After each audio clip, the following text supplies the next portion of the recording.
Hi, I'm Alex from Region Off-Road, and I'm going to show you the Jeep Wrangler JK wiper bushing that we manufacture and sell.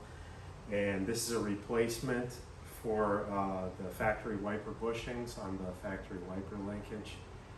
There is no other way to repair these other than this way. And the only other option you have if one of these breaks is to get an aftermarket wipers linkage, which are absolute junk, or to buy another Mopar wiper linkage, which is extremely expensive. So I'll show you here what we've got and how to put it on here. All right, so first we're going to do the unboxing here, and this is what you'll get from us. Inside, you got the instructions, which are basically going to tell you what I'm going to show you here in the video, and then the actual bushing, which is made up of 3 pieces. So this is enough to replace 1 bushing. There's 3 bushings on the wiper linkage that can be replaced, and I'll show you those in a minute. But you have the bushing itself, a washer, and a clip that goes with it. So I'll show you the wiper linkage now. All right, so what we got here is a factory JK wiper linkage. And as you can see here, this one is disconnected on the passenger side. So this is the middle mount bushing where it mounts the motor.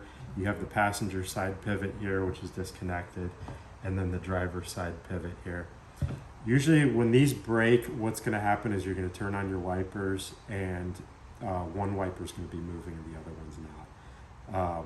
That's how you know one of these bushings broke. So, and a lot of the reason that these do break is, I'm going to show you here how easily the factory bushings come off. It is literally like I can put that on with no tools and pop it off with no tools. And this one has been taken on and off a few times before, but they're not that much better fitting, even if I haven't messed with them prior. So now I'll show you how to put one of these on. All right, so we got the wiper arm here, and the way these go in is opposite each other. So this is the side that attaches to the motor here. So when you install the side for the passenger pivot, you want the opening to face the opposite direction. So to put this in, it's easy. You just push it right through the hole here, and this is a really tight fit, and that is intentional. You know, when the wipers are actually in use, you do not want slop in these. So you want it to just barely fit in here, and that's the way it was designed to be. Same goes for the washer. The washer just barely fits over the top, and when you put it on here, you kind of got to work it around to get it on there.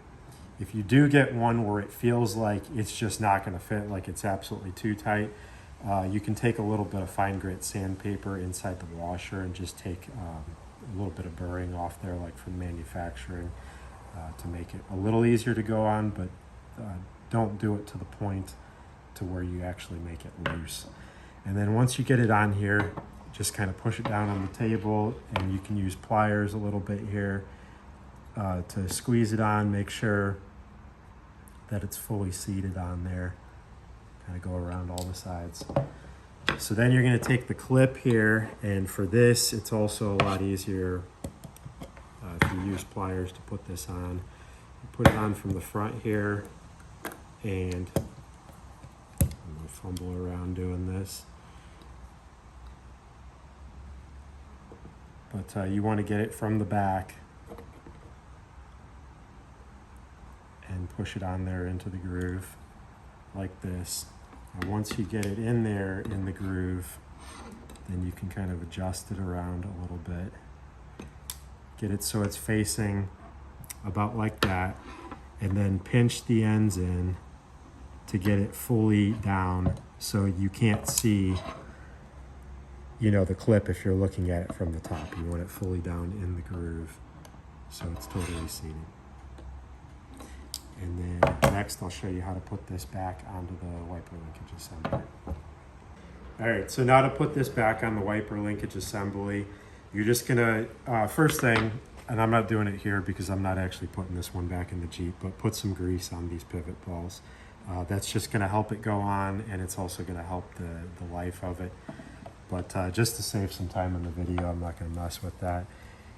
So get it centered up on there. You don't want to have it crooked when it goes on. You want to have it to where it's nice and centered up. Take your pliers and put it over the top and just pop it right on there, just like that.